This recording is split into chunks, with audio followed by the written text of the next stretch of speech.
Bien, amigos, regresamos aquí a Uno por Uno, Opinión y Libertad. Estamos en redes sociales para que continúe la conversación. Miren, hay 96 millones de pobres. Hablamos de menos, hablábamos de más, hablamos de lo que le convenía al gobierno.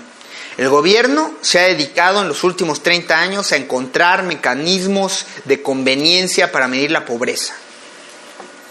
No lo han dicho con contundencia, no miden el porcentaje de migrantes que se van por falta, por carencias, por pobreza, por hambre y sed de justicia. Eso no lo miden. No miden ese porcentaje de millones de mexicanos que se fueron porque no había oportunidades aquí, porque aquí no les garantizaban vida digna. Eso no lo miden. Tampoco miden otras condiciones socioculturales, socioeconómicas que inciden en la pobreza. Entonces, 96 millones de pobres en México es una cifra alarmante. En México, actualmente, 39 mexicanos, solo 39 mexicanos acumulan más de 10,000 millones de pesos frente a 96 millones de pobres. O ya lo decíamos, ¿no? Tenemos el hombre más rico del mundo, Carlos Slim, y 60 millones de pobres. Bueno, hoy podemos decir, tenemos Carlos Slim y 96 millones de pobres.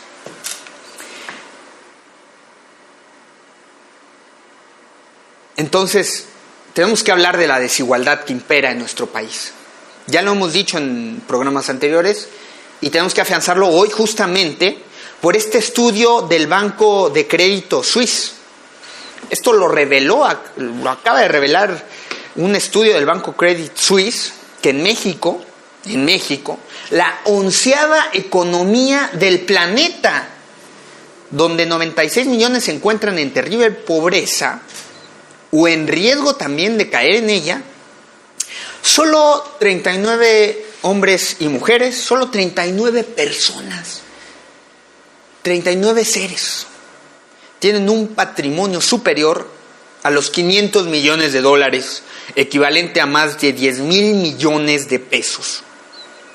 Y otras 266 personas concentran entre 100 y 500 millones de dólares, según este estudio. También el informe presenta que la riqueza global en 2018 señala que bien, si 109,000 mexicanos tienen un patrimonio superior a $1 millón, son 6,000 menos que el año pasado para 55 millones de adultos cuyo patrimonio ni siquiera alcanza los $10,000. Entonces, son cifras verdaderamente terribles. Este banco señala que 10% de los mexicanos más ricos poseen 7 de cada 10 pesos de la economía nacional. El 1% se reparte el 40% de las riquezas nacionales, mientras que la mitad de la población más pobre sobrevive con apenas 7 de cada 100 pesos. Este documento demuestra además que entre 2013 y 2018 la riqueza por habitante se derrumbó en México de $25,694 por adulto cuando la administración de Enrique Peña Nieto se instaló en nuestro país. Entonces, eso y el índice de Gini, esta tremenda medición que revela los índices de pobreza en un país, coloca a México entre los países más desiguales del planeta.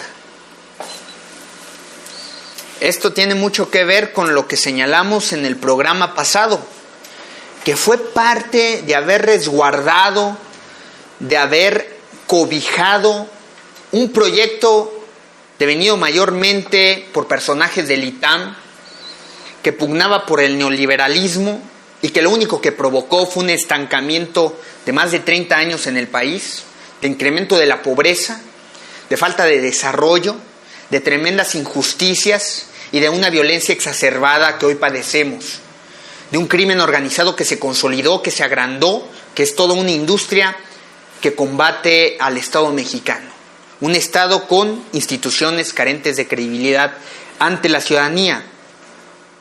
Y tenemos que decirlo, que es una filosofía y una reflexión muy importante y profunda que tenemos que hacer de un sistema político del cual deviene la democracia, que tenemos que reflexionar todos los días, porque apenas podríamos tener esperanzas en que se va a consolidar una democracia en México, pero que vive tremendos efectos colaterales de atraso, de retroceso, en países como Estados Unidos de Norteamérica, en países como en la Unión Europea. Hay regiones donde no se respetan los valores democráticos, pero aunado a eso, tenemos que reflexionar cómo un sistema político que engendra una ideología como es la democracia, ahí justamente se utiliza como base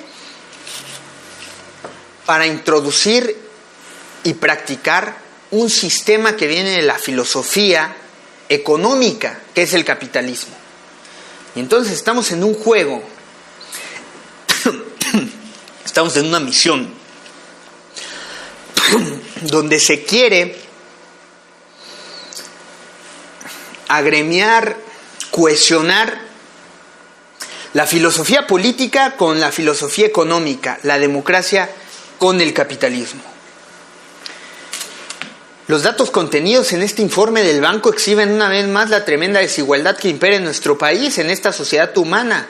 Un grupo reducido de 42.155.000 millonarios concentra 4 de cada 10 dólares que existe en el planeta. No solo en nuestro país, es el planeta mismo. Entonces, el sistema está haciendo algo mal. O sea, 3.200 millones de adultos, 64% de la población mundial, se reparte apenas el 2% de las riquezas del planeta. Y esto desde la crisis financiera global, la desigualdad creció en parte por la parte cada vez más importante de activos financieros y por el reforzamiento del dólar estadounidense.